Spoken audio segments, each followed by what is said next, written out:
pessoal, tudo bem com vocês? Bem-vindos para mais um vídeo do nosso queridíssimo curso do Livro dos Médiuns. Então, a gente está vendo, né, sobre os tipos variados de médiuns, que existem muitos, pessoal, muitos mesmos. A gente fica até meio de cara, né, porque é muito interessante. E hoje a gente vai continuar, tá bom?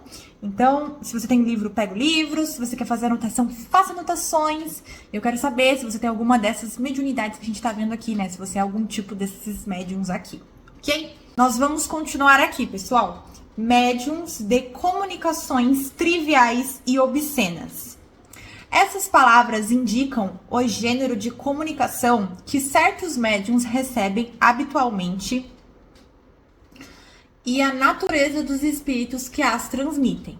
Então, não é só do médium, também é os espíritos que transmitem essa mensagem, tá? Aquele que estudou o mundo espírita em todos os degraus da escala, sabe que há alguns cuja perversidade é igual a dos homens mais depravados, que se comprazem em exprimir seus pensamentos nos termos mais grosseiros. Outros, menos objetos, se contentam com expressões triviais. Compreende-se que esses médiuns devam ter o desejo de ser liberados da preferência que esses espíritos lhe dão, que devem invejar aqueles que nas comunicações que recebem nunca tiveram uma palavra maldosa.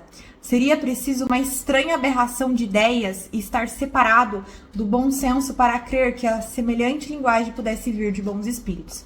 Então, esses tipos de médiuns não estão recebendo comunicações de espíritos elevados. Gente, um espírito elevado não vai falar palavrão, não vai falar, assim, palavras maldosas que vão machucar ou ferir outras pessoas. Vocês entendem, gente? Isso é lógico, na verdade. Eu percebo, pessoal, isso é uma coisa que eu tenho que falar com vocês. Eu percebo que existem muitas pessoas que não usam a lógica básica para entender as coisas. Vai tanto pelo misticismo, nossa, espíritos, nossa, que incrível. E aí se deixam ser enganados por espíritos que querem te enganar, que querem te manipular, tudo por não seguir a lógica que Kardec mesmo nos ensinou. Então, esses médiums, temos que entender que da mesma forma que existem homens ruins, também existem espíritos que foram ruins, porque eles também eram homens encarnados, que agora estão desencarnados.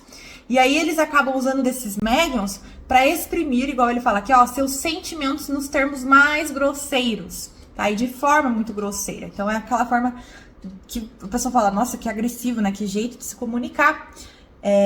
E aqui ele fala que os médiums que são desse jeito devem ter o desejo de ser liberados da preferência que esses espíritos lhe dão, que devem invejar aqueles que nas comunicações que recebem nunca tiveram uma palavra maldosa. Então eles não, primeira coisa que faz esses espíritos irem até eles, muito da inveja, tá? Gente, inveja é uma coisa péssima, tá?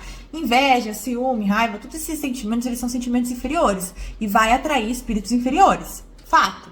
Você se torna muito infeliz quando você tem inveja, ou ciúmes, ou raiva. Muito, isso dificulta a tua vida, entende? Então, aqui fala sobre eles quererem ser liberados e, né, aqui ele não falou, não explicou, mas para você ser liberado desse espírito, você também é elevando sua vibração, porque semelhante atrai semelhante, entende?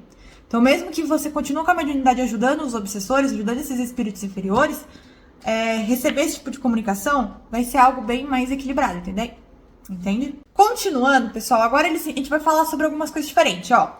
Segundo as qualidades físicas do médium. Médiums calmos escrevem com lentidão, sem demonstrar a menor agitação. Então são aqueles médiums bem calmos, bem tranquilos, né, que não tem nenhuma agitação ao escrever, tem o tempo necessário, tudo tranquilo. Eu admiro muito, porque eu não sou uma médium calma, mas eu admiro quem é. E aí ele continua aqui, ó. Médiums velozes escrevem com a rapidez maior do que o poderiam fazer voluntariamente no estado normal. Então, não é uma rapidez natural, gente.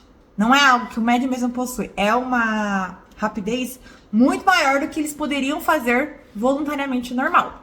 Os espíritos comunicam-se com ele com a rapidez do raio.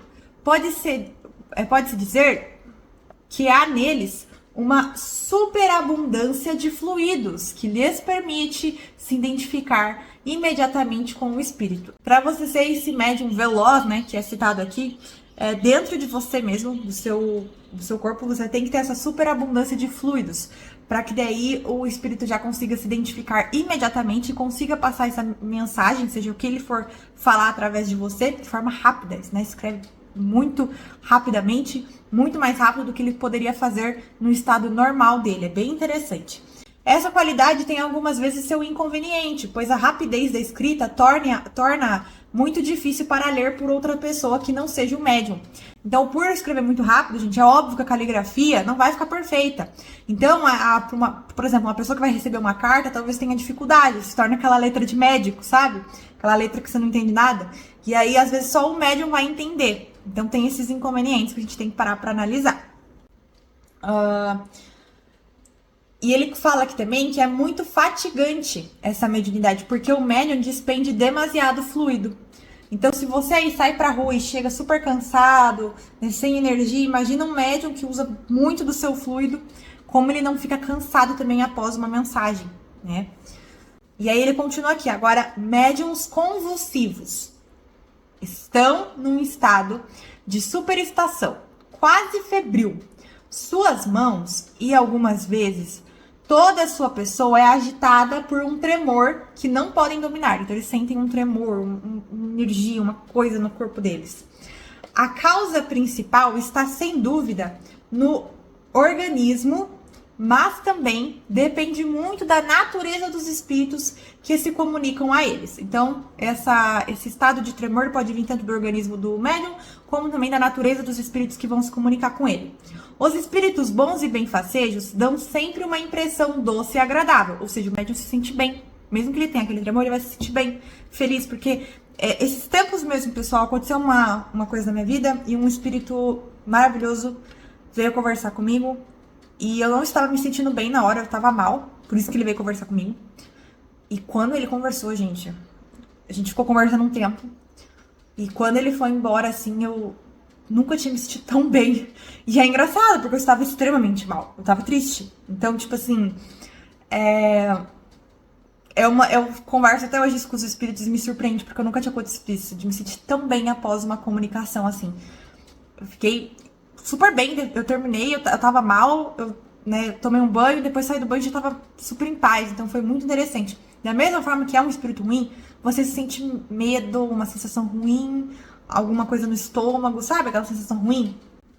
Se é um maus espíritos, a pessoa é uma penosa impressão. É preciso que esses médiuns não se sirvam senão raramente de sua faculdade mediúnica, da qual uso frequente pode afetar o sistema nervoso. Então, sim, essa mediunidade, ela se usa de forma muito frequente, pode acabar afetando o sistema nervoso. Então, é mais raro esse tipo de médium. Pessoal, hoje nós vamos ficar por aqui, porque a partir da semana que vem a gente vai começar a ver aqui, ó, segundo as qualidades morais do médium. Nós os mencionamos de passagem para completar o quadro, visto que serão desenvolvidos a seguir em capítulos especiais da influência moral dos médiuns, da obsessão, da identidade dos espíritos e outros, sobre os quais chamamos uma atenção especial. Aí se verá a influência que as qualidades e as dificuldades do médium pode exercer sobre a segurança das comunicações e quais são os que se pode chamar com razão de médiums imperfeitos ou bons médiums. Então, gente, o Kardec mostrou, né, todas essas variedades de médiums que temos, mas agora a gente vai ver da influência dos médiums. Porque, igual eu falei, pessoal, não é porque você é médium que você não tem o dever de fazer a sua parte de buscar ser um bom médium. E é isso que Kardec vai mostrar. Vai mostrar quais as características que tornam um médium imperfeito e quais as características que vão tornar um bom médium, tá? Uma pessoa que usa bem a tal mediunidade. Então ele vai falar tanto aqui das influências, da obsessão, da identidade dos espíritos. A gente vai entrar mais nesse campo. Tá? Então, igual eu falei, Kardec não faz as coisas pela metade, ele faz muito bem completinho e redondinho. Vimos os tipos de médios, agora vamos entender as atitudes que o médium toma para poder atrair bons ou maus espíritos, como eles, quais são as atitudes que podem causar boas impressões ou más impressões, ok? Até semana que vem, tchau!